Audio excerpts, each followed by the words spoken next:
hình hấp dẫn không mọi người? Cá tấm.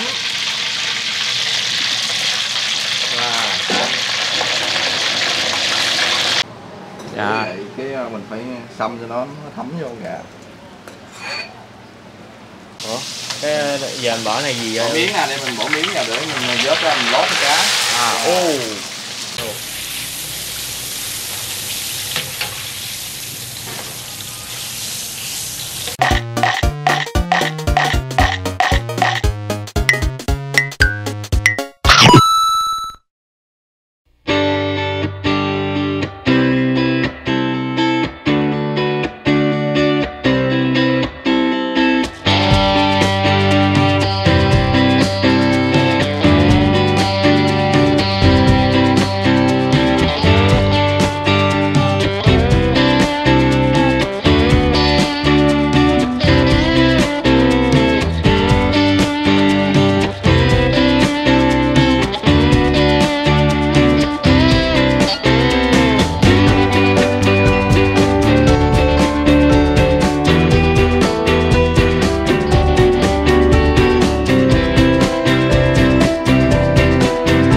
Lâu ta mới nhậu một lần. Lâu ta mới nhậu một lần. Thôi quên, trở lại vấn đề chính. Xin chào cả nhà, Gia Phú và Mèo rất vui được chào đón cô chú anh chị cùng tất cả các bạn đã đến với kênh PM Food Travel. Thì như bài hát Phú mới vừa nói, ngày hôm nay chúng ta sẽ đến với một chủ đề mới, là chủ đề ăn nhậu. Hát cho vui thôi, lâu lâu ăn nhậu một lần ha, để tại vì cũng rất lâu rồi, cũng có nhiều bạn comment là quay mấy cái món ăn nhậu đi. Thì ngày hôm nay tụi mình xin chia sẻ một địa điểm mới mà tụi mình cũng thường ghé gần đây để chia sẻ với người. Đó là ở địa chỉ 173B đường Hoàng Sa, Tân Định, quận Nhất, nó kế với cầu Hoàng Hoa Thám. Mọi người đi Trần Quang Khải, mọi người quẹo vô. Ở đây thì sẽ có những cái món khá là lạ và đặc biệt với một cái loại muối, hai loại muối, phải nói là hai loại muối để làm phối trong cái món ăn này. Nó khiến rất là bắt mồi. Đây là một điểm mà những dân nhậu không nên bỏ qua nha. Rồi mời cả nhà chúng ta cùng qua tìm hiểu quán gọn này có những cái món gì, giá cả ra sao, giờ giấc như thế nào. Nhớ like, share cũng như là ấn vào nút subscribe. Cảm ơn cả nhà. Đi nhậu. Ok, giới thiệu với mọi người, đây là bà chủ của quán gọn mà bạn Phương. Rồi Phương ơi, thôi lý giải liền luôn đi. Em giải thích cho mọi người là tại sao quán em có tên Gọn vậy. Thật sự là em cũng là một cái dân hay đi ăn và uống bia. Thì một lần mà uống chưa hết chai bia rồi mà chưa có thấy mồi nữa, nên thành ra cái ý tưởng của em mở ra cái quán này là làm những món ăn nhanh gọn lẹ, để khi mà khách mà chưa kịp uống hết chai bia là mồi đã lên tới rồi. Bao lâu thì em có một món? Tầm trung bình món của em là từ 5 đến 7 phút là đã có món rồi. Vô gọi 5 phút, 7 phút là có món. Dạ đúng rồi. Ok, đó là một cái điểm mạnh của quán rồi. Bây giờ em cho mọi người biết món ăn của mình thì như thế nào. Bên em thì so với những quán khác thì có một cái đặc sản chuyên biệt là muối gọn. Những cái món ăn bên em sẽ xóc với cái loại muối gọn chuyên biệt do ông xã em là tự chế biến. Rồi ngoài ra đó thì là bên em còn có hai cái món đặc trưng là cá lóc quay me với lại gà tấm mắm nhĩ. Thì được món đó ăn đó thì ngoài thị trường cũng có nhiều, nhưng mà bên em sẽ có một cái công thức chuyên biệt riêng để gửi đến cái vị giác của mọi người những giác mới. Giác mới, dạ đúng. Nói chung là ở đây sẽ có một cái món lạ đặc biệt lắm cả nhà, nhất là những cái muối. Tụi mình đã từng thưởng thức ở đây rồi, hai loại muối đặc biệt, thì một lát nữa chúng ta sẽ xem các món ăn đó làm bằng cái muối nó như thế nào nha. Hãy giới thiệu với mọi người, đây là anh Sơn, một người một nhân vật quen thuộc đã từng xuất hiện trên kênh chúng ta với món bún sườn bê. Bây giờ không còn bán cái món bún đó nữa, tại vì dịch là khan hiếm hàng, đúng không anh Sơn? Bây giờ chuyển qua quán nhậu. Bán đầy đủ món cũng hấp dẫn. Bây giờ ảnh là bếp chính ở trong đây. Thì ngày hôm nay anh Sơn sẽ hỗ trợ tụi em, giúp tụi em quay những cái cảnh chế biến những cái món ăn của mình để gửi đến mọi người nha. Dạ rồi.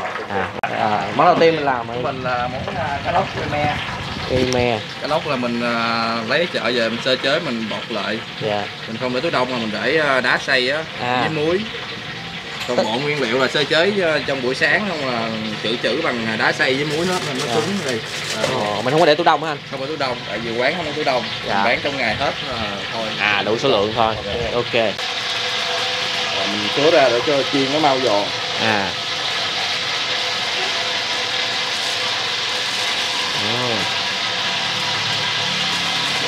Rồi lên xới khoảng 4 người thôi.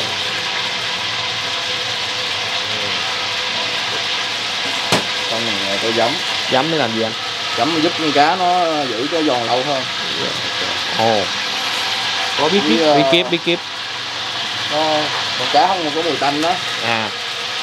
Âm thanh hấp dẫn không mọi người? Cá tấm.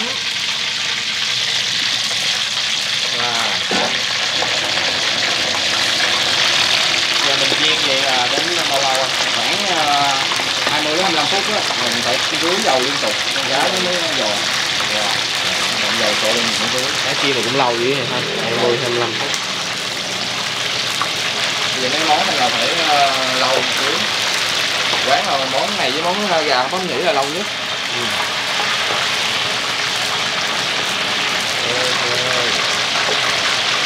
Nhìn đã quá. Nhìn con cá đã phải nhìn những thứ dầu đã. Rồi giờ làm xong hai món được luôn hả anh? Được, làm 3-4 món lúc cũng được hả? Quá dữ rồi. Gà. Cái gà còn nó, cánh gà là lấy của CB, còn bộ đồ lấy siêu thị hết. Đây là gà tre thả vườn mình mua ở của mối á. Dạ. Mỗi con gà tre phải chừng ký mốt à. Đây, lòng mời đồ. Tươi hết chứ không phải đồ đông lạnh. Món gà hấp mắm nhĩ. Có mắm nhĩ. Đây. Múc lên cho mình coi thử. Cái hũ nó bị nóng quá. Rồi. Giờ mình ướp gà khoảng 5 phút rồi mình mới hấp. Để vậy hả? Mình ướp càng lâu thì nó càng thấm ngon thôi. Tỏi củ, hành tím củ,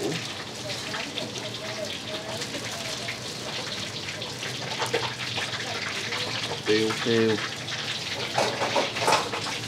hột.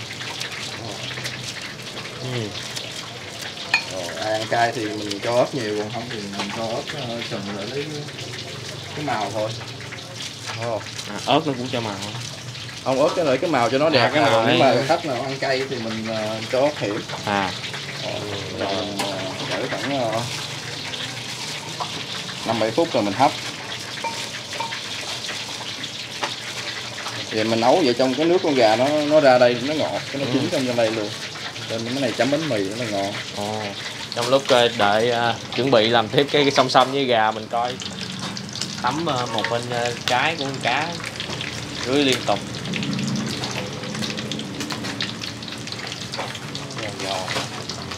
Phú cứ nghĩ là chiên thì đơn giản ha, cứ nghĩ để chảo rồi nó chín từ từ thì rưới. Làm gì vậy? 2 giá nước vào để mình hấp gà. 2 giá nước.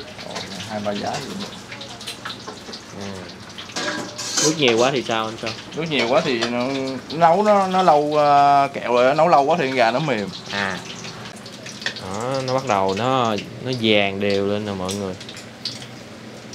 Trở mặt. Đó.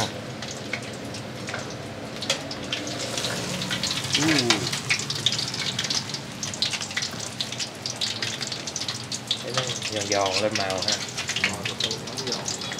Nhưng mà con cá màu đậm quá đó là người ta sử dụng dầu nó cũ quá, nó đen thì con cá nó sẽ đậm màu. Thấy vậy cũng là chín rồi, mình cũng chưa được đó. Mình chưa được. Giòn một xíu là nó như cái màu cánh gián là nó ngon hơn. Mới 15 phút rồi. Món thứ ba. Ếch gì gọn anh? Ếch xóc muối gọn. Ếch xóc muối gọn. Cho con cá nó được rồi quá. Mà chưa sôi.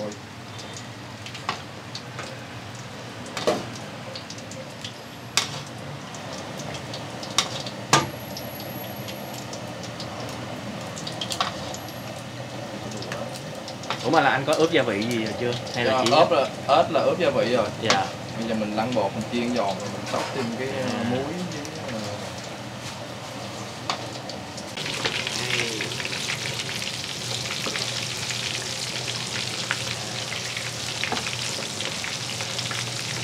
vậy là sóc muối sao đúng không? Đúng là mình chiên chín rồi mình mới ra sóc muối. Tại muối là mình gia vị lúc đầu là không có cái muối đó. Như vậy là không có muối. Như vậy thì mình chỉ ướp thôi.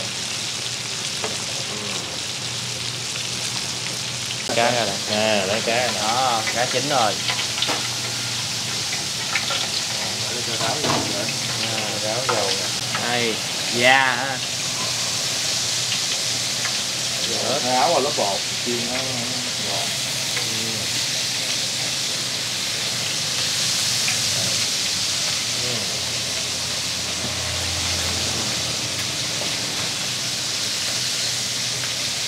Giờ mình bỏ này gì Bỏ miếng này để mình bỏ miếng vào để mình vớt ra mình lót con cá.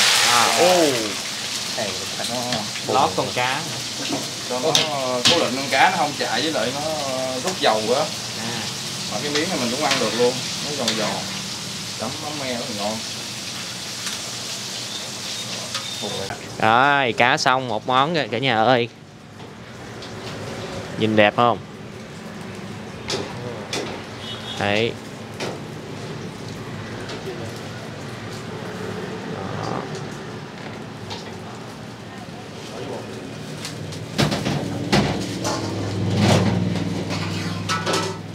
Mỡ hành,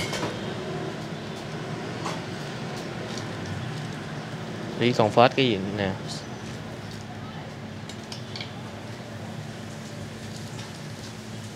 phết ở trên con cá là sốt me luôn đúng không? Đúng rồi, sốt me. Sốt me luôn.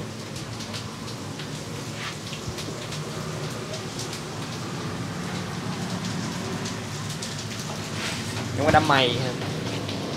Lá lốp với lốp. mình chiên với sả. Âm thanh nghe hấp dẫn và cũng rất là nguy hiểm, đổ lắm bớt luôn trời. Ăn rất là thơm. Giờ mới biết đây là cái lá trong cái món ếch này. Đúng rồi. Bữa em ăn thì em không biết. Rồi múc rồi cho coi cái muỗng. Cứ tưởng nó là cái gì trong biển hay gì á. Nè khoan nè. Xả với lại lá lốp. Rồi. Mọi người hồi nãy không có quay kịp là anh đã vớt ra rồi. Bây giờ anh chiên lần 2 nữa. Đúng rồi. Mình chiên 2 lần thì nó mới giòn lâu. Ủa vậy sao mình để lâu hơn mình phải vớt ra? Vớt ra để một lần cho nó nghỉ giống như cái thịt nó chín nó nghỉ á. Công thức. Mình phải hỏi, mình không biết nấu ăn mình phải hỏi kìa.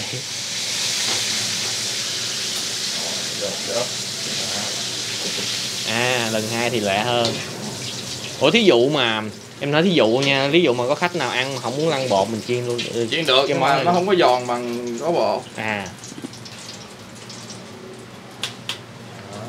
Đây lúc cho muối đúng không? Muối đây. Đây. Một trong 2 loại muối bí truyền của quán. Muối này muối màu trắng. Cái này chịu muối ếch. Có hả? Muối dành cho ếch. Tôm nghe mùi thơm. Chia sẻ sơ được cái này được không? Cái này là mình rang từ tôm khô rồi á. Cái gia vị rồi vô thì nó ra cái muối này. Vậy là sắp vậy là sắp là rồi đó, bây giờ mình cho thêm cái này vào để cho muối. Rồi chuẩn bị ra món cho khách. Thêm một lần muối nữa. Muối cho nó thấm lên cái sả với lá lốt. Từ đâu anh nghĩ ra cái muối này vậy? Muối là mình học của thầy xưa giờ lâu rồi. Đó mình làm nhà hàng vô gia đình đó. Dạ. Làm giờ 2 chồng ấy dịch quá 2 chồng mới làm riêng cái này. Nghe dĩa luôn.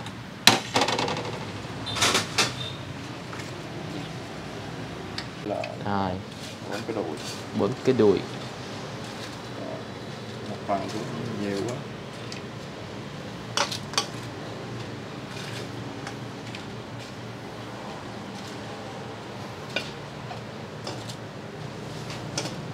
Nói thiệt là mồi của anh rất là bén. Em hỏi thiệt chứ có ai ví dụ mà lỡ giờ mùa dịch giờ nè kêu một món rồi ngồi uống bia được không? Được, ví dụ 2 người là khoảng 350 là nhậu khỏe re luôn. Mỗi người 170 là nhậu bao xỉn. Có khách chưa? Ok, rồi ra món em ơi. Dạ. Cái mình phải xăm cho nó thấm vô gà. Vì sao mình không xăm từ đầu? Xăm từ đầu nó cũng đâu có thấm gì đâu. Khi mà nó sôi lên vậy con gà nó gần chín á. Lúc đầu thì nó còn gà còn sống nó dai mình xăm nó cũng đâu có vô được. Mình tưởng xăm từ đầu thì nó ít nhiều nó vô được phần. Nó dễ vô không? Giờ nó chín hơn, nó mềm hơn, Rồi. thẩm thấu sâu hơn.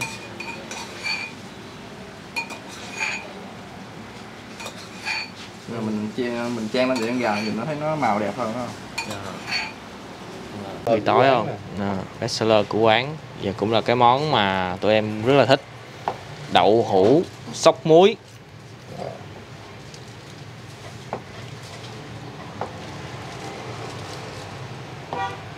Cắt vậy xong rồi mình đi lăn bột rồi mình chiên giò.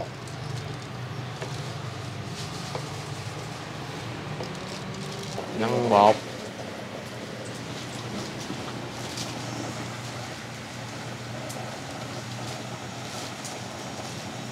Xèo nhẹ nhàng quá nè, không cái gì thế này nó không có.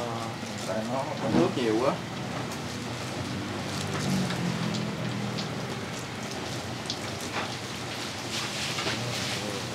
Vô. Giờ mình chiên nó gần chín rồi mình vớt ra cho nó nghỉ xíu.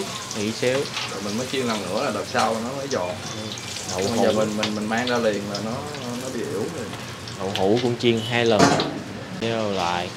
Lưng hai. Hả, kèo lớn hơn đúng không?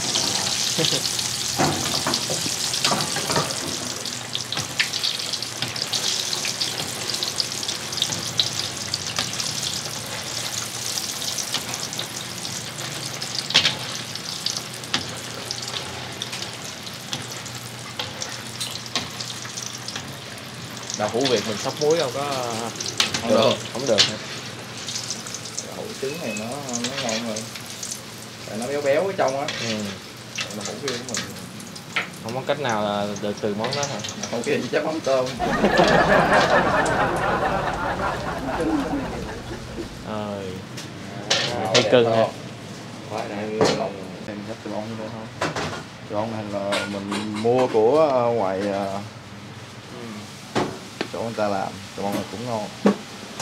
Muối. Đây, loại muối thứ hai. Muối vàng. Là muối này là làm tàu hũ. Đúng rồi, muối này làm tàu hũ với tôm thôi. Tôm.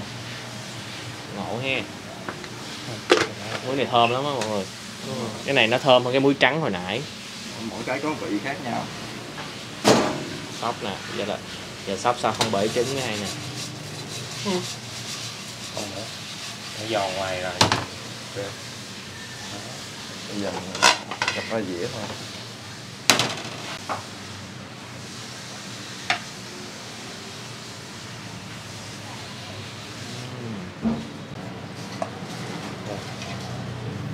Cũng nhiều luôn hả? Nhiều. Nào. Rồi gấp cho ông đó nha.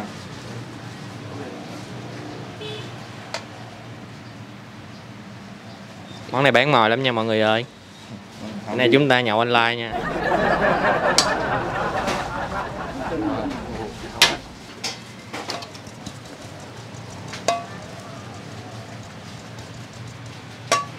Thơm quá. Ok. Bông hơn.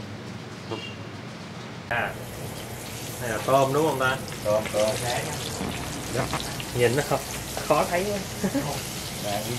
Riêng tôm tại lăn bột.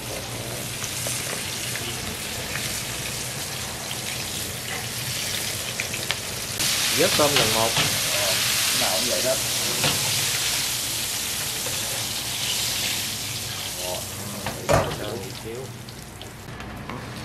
Chiên rồi hai cho nó giòn đúng không ta? Đúng rồi, lần hai là còn quyết định đó. Cái này do cái dầu là do có bột cho nên thành ra nó mau bị xuống Đúng rồi, màu. ngon bị xuống màu. Có Rồi bột mình có tôm nữa, có ướp vô á, cái gia vị vô là dầu nó gì một bình dầu xài có một tuần nè. Rồi.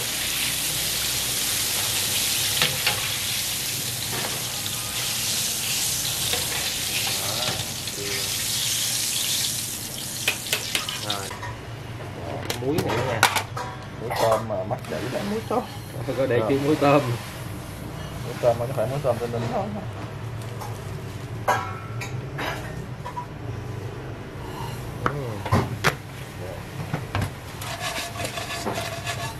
Đều. Rồi dĩa thôi. Cho cái bông luôn.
Tới giờ ăn nhậu rồi mọi người ơi. Mọi người đã chuẩn bị mồi và bia chưa? Chúng ta cùng nhậu online ở trong cái clip này. Rồi trước khi nhậu thì mình xin giới thiệu đây là qua menu của quán Gọn. Cũng một mặt thôi là có đầy đủ hết tất cả các món. Đồng giá các món lai rai đó là các món là như là 95. Đó, những cái món đặc biệt nha. 95.000. Có những cái món mà nó rẻ hơn như là súp khoai tây rồi đậu hũ bì thì nó rẻ hơn là 55-65.000. Đó. Còn ngoài ra đồng giá 95 với cái món đặc biệt như là gà hấp rồi cá lóc quay me thì cá lóc quay me là 145.000, còn gà tre là 215.000. 4 giờ là quán bắt đầu mở cửa, cho nên cho những ai có thể muốn chill sớm thì chúng ta có thể đến. Rồi ở đây sẽ có các dạng làm thẻ thành viên để giảm giá nữa, và khi mọi người đăng ký thành viên ngày sinh nhật sẽ được giảm 10%, rồi gì có thẻ bạc, thẻ đồng, thẻ vàng gì nữa 5 triệu, 15 triệu sẽ được giảm tiền. Thì cái đó mọi người tham khảo thử khi mà đến quán nha. Bây giờ giới thiệu mọi người menu của mình ngày hôm nay. Da thú, già mèo. Xin mời cả nhà cô chú anh chị và tất cả các bạn chúng ta cùng nhậu online. Món ăn đầu tiên là món đậu hũ súp muối với giá 95.000. Rất là nhiều ha. Rồi món khai vị salad giò giấm trứng. Món này cũng 95.000, có tôm, có trứng, một cái dĩa rất là vung đầy. Tôm rang muối gọn 95.000. Ếch rang muối gọn 95.000. Nhiều quá. Gà tre hấp mắm nhĩ. Thì cái này đem ra để cho mọi người chụp hình cho đẹp thôi nha. Xong rồi giờ Phú sẽ kêu vô xé để ăn cho dễ. Cá lóc quay me với bánh tráng cuốn với rau dưa thôi. Rồi mời cả nhà cùng thưởng thức. Ăn thì chỉ có tương ớt và cái mắm me thôi. Đã gọi là nhậu online thì chúng ta không thể thiếu đây. Ở đây sẽ có bia Hà Nội, ly cối. Wow, bình nhôm lạnh. Giật cái nắp này ra. Cắt chưa? Rồi không biết giật luôn. Chưa uống cái này bao giờ. Wow, hình như chỉ giật về thôi. Đúng không anh? Chỉ giật về thôi đúng không? Chưa uống này bao giờ. Đây. Đóng nghiêng cái ly ấy. Khổ thiệt, không phải dân ăn nhậu nha mọi người ơi. Vẫn khuyến khích mọi người là nếu mà đã đi xe máy thì chúng ta không nên uống nhiều quá nha mọi người ơi. Mình đã xác định bữa ăn nhậu thì chúng ta bút ráp ngồi cho nó thoải mái. Mời mọi người.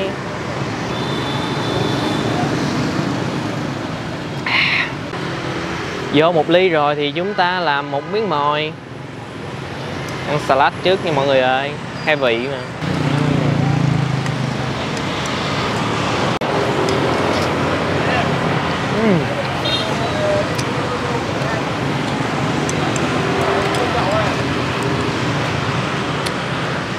Đây là một địa điểm mà có thể tụi mình sẽ lưu tới thường xuyên, cho nên nếu mà mọi người đi nhiều khi biết đâu gặp tụi mình đây ra Vô nhậu chung phải không? vô nhậu chung. Hết miếng mồi vô tiếp nhậu online mà.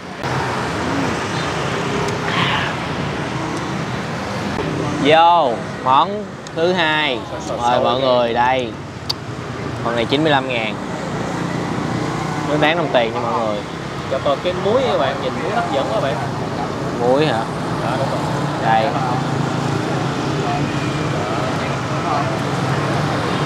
Đúng rồi. Muối vậy.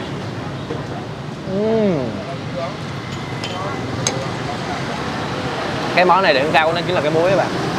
Thì cái phần vỏ ngoài của nó sẽ giòn, ở trong khi chúng ta ăn vô thì nó bắt đầu là nó bung, cái trứng của cái tàu hũ nó bung ra trong miệng mình. Đặc biệt cái chà bông này ăn không mặn nha. Cái món này mọi người thấy vậy chứ không mặn nha, nó rất là vừa vị luôn. Không, nó hòa quyện với cái đậu hũ trứng nè. Đây, đây là chén muối, mọi người nhìn giống muối tôm không? Nhưng không ha, nó không phải là muối tôm. Bây giờ làm sao ta? Lấy một cây rắc lên nữa hả? Không, ý là mình những ai mà sành ăn thì mọi người có thể thử lại đây, thử cái muối này. Bữa giờ Phú ăn thì Phú cũng không đoán được cái nguyên liệu trong đây, ảnh bí mật quá. Công thức của người ta mà, thì Phú nếm á, Phú thấy là nó sẽ có một chút giống như cái gói gia vị mì mà chúng ta ăn á, chúng ta hay khoái ăn cái đó đó. Nó có thơm, mình nghĩ là nó không phải, ý là nó mùi nó thơm, và hình như trong đây nó có ngũ vị hương đó, nên nó tạo cái mùi thơm đó. Có tôm nè, như là có những cái hạt gì nữa, nó bùi bùi đó. Ai sành ăn thì có thể đến thử thách với cái muối này, xem mình biết cái muối này làm như thế nào ha. Làm miếng nha, ngon quá. Miếng này chấm tương ớt nha, tương ớt nha mọi người. Tại vì ăn cái món này nó không có cay.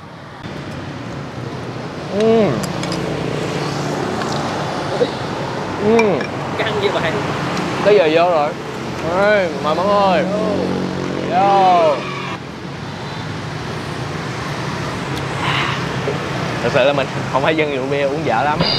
Món này thì Phú chưa có ăn. Mấy lần kêu tới đây Phú ăn ếch với ăn tàu hũ. Bữa nay Phú ăn cái tôm. Đây, soi cho mọi người coi. Đây, tôm tươi nè ha, mọi người thấy cái tôm tươi không? Còn ướt nè, ở trong nó còn ướt nè, nó không có. Vỏ luôn nha. Là Phú ăn tôm muốn ăn vỏ luôn. Mà cái vỏ đây nó chiên giòn giòn rồi.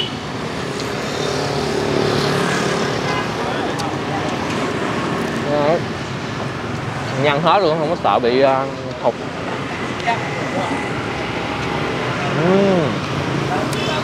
Ngon thật sự. Rồi. Khi cái dĩa này ra là coi như ăn là không có sợ bỏ sót cái gì không rồi.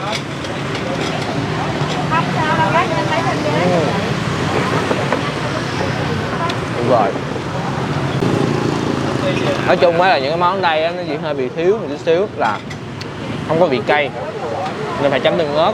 Không là mọi người có gì thể nói mình điếm đó, mình sẽ nấu quán có thêm một cái gì đó để chấm để nó cay thì cay. Ô, Gắt vậy. đây món thứ tư, ếch. Đây là cho những ai mà thích dạng ăn giòn. Đây cái muối này, muối này càng khó nếm ra hơn, thật sự cả nhà.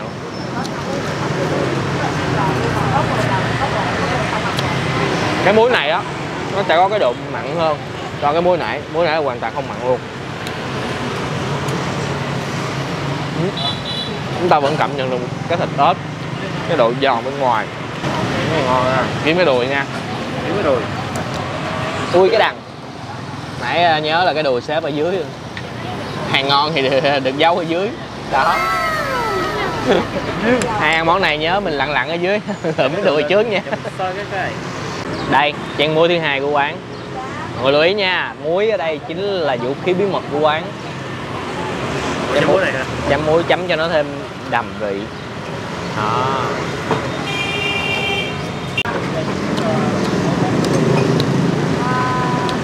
Muối này bữa Phú ăn thử á, có thấy trong đây là có những cái hạt trắng trắng, mà hạt đó ăn vô thì lại không có vị gì hết. Trong đây có tiêu à. Cái này thì ăn sẽ giống mì, cái gói bột gia vị trong cái gói mì hơn nhiều cái hồi nãy. Chậm như nè.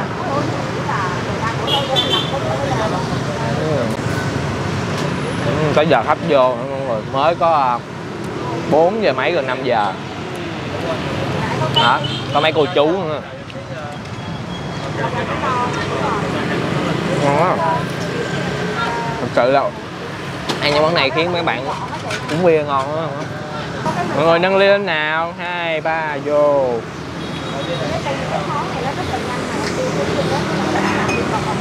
bia này uống nhẹ. Rồi bây giờ cái món này ăn là phải cuốn.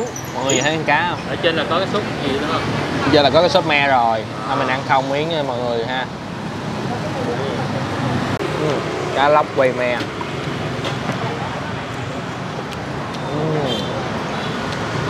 Không có bị khô cái thịt cá ở trong nữa nha. Uống miếng chén với mắm me bạn ơi. Chén luôn.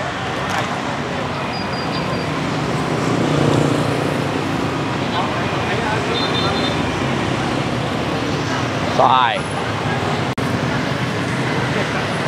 Ngồi ở ngoài đây cho nên gió nó hơi nó thổi ở nhà. Rau nó hơi dễ bị héo. Đây, cái mắm me. Có một cái bông này gọi là cái gì? Bông vàng từ trên cây rớt xuống.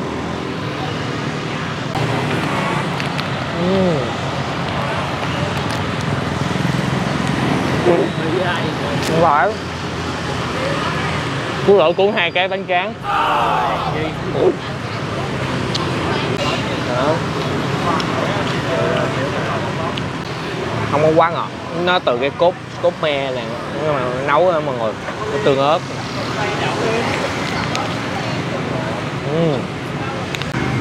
Ở cái món này á, đối với cá nhân Phú á, Phú chỉ hơi tiếc là chắc là họ để vậy ăn nó dễ. Nếu mà Phú muốn là có dạng có bún hay là có thêm cái gì đó ăn với cái món này á, đối với cá nhân Phú á, Phú thích là nó có thêm cái gì bỏ vô ăn kèm như là bún hay bánh hỏi á, để cuốn. Nhưng mà nếu mà vậy ăn nhậu á thì vậy sẽ ăn hơi no.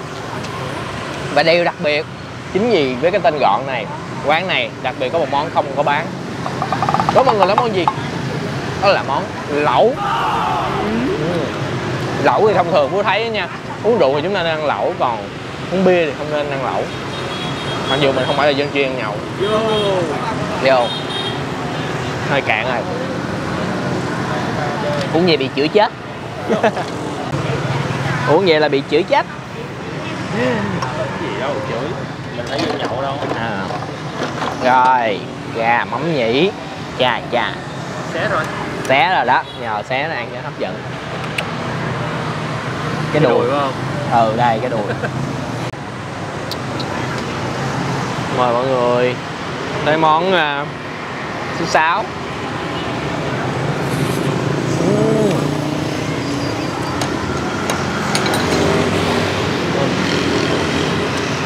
Có thịt nhưng gà không có bị khô.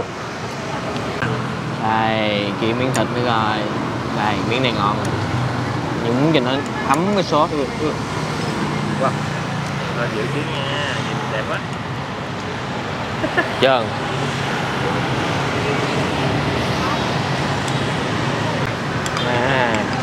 Mọi người ơi, thì ở đây Phú xin ý kiến mọi người nha. Tại vì thực sự là bây giờ dịch cũng nhiều thứ nó cũng khó khăn. Cái quá trình quay clip bây giờ nó cũng khó, trục trặc hơn một tí xíu nữa. Với lại bây giờ quá nhiều người lập kênh YouTube rồi người ta là quay á, nó phần nào cũng giảm hiệu suất của kênh mình. Thì Phú dự định là sẽ có những ngày Phú sẽ up thêm một clip nữa, tức là 4 clip một tuần. Đó, thì mọi người có gì theo dõi nha. Cái clip thứ tư thì chắc là nó sẽ không cố định cụ thể ngày đâu ha. Cái clip thứ tư chắc sẽ không cố định cụ thể ngày hả? Có thể là chủ nhật. Có thể chủ nhật hoặc là một cái dịp lễ rồi đó, như khi up vô hoặc là như vậy. Xong mà 3:30, lúc mà 3:30 là trước bên rồi. Chung những cái mồi đó em. Muốn ăn á, thấy rất là vừa vậy. Cái mắm này cũng không có quá mặn quá ngọt.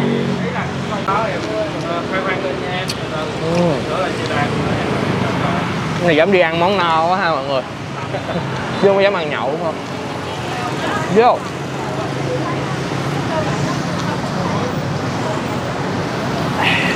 Rồi, cũng chốt hạ với cái món này với cái đùi nha. Tay đi bạn, cho nó hấp dẫn bạn. Để tay chứ gấp lên. Đây. Thì cái món này có cho một cái dĩa này nè. Cà chua dưa leo gì nè. Bóc miếng chơi. Chấm tương ớt các bạn. Quá tương ớt.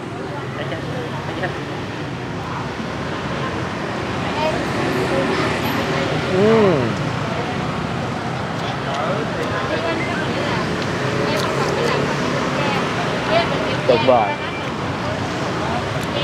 Hỡi các đệ tử lưu linh, hãy đến đây thưởng thức thử các món ăn này xem các bạn sẽ uống được bao nhiêu. Dễ ghiền lắm đó nha. Vô, xin chào và lộn. Gì vậy? Bị ngon quá. Lộn phút cuối rồi. Xin phép mọi người mình thưởng thức hết cái món này nha. Cảm ơn mọi người. Vô, ly cuối.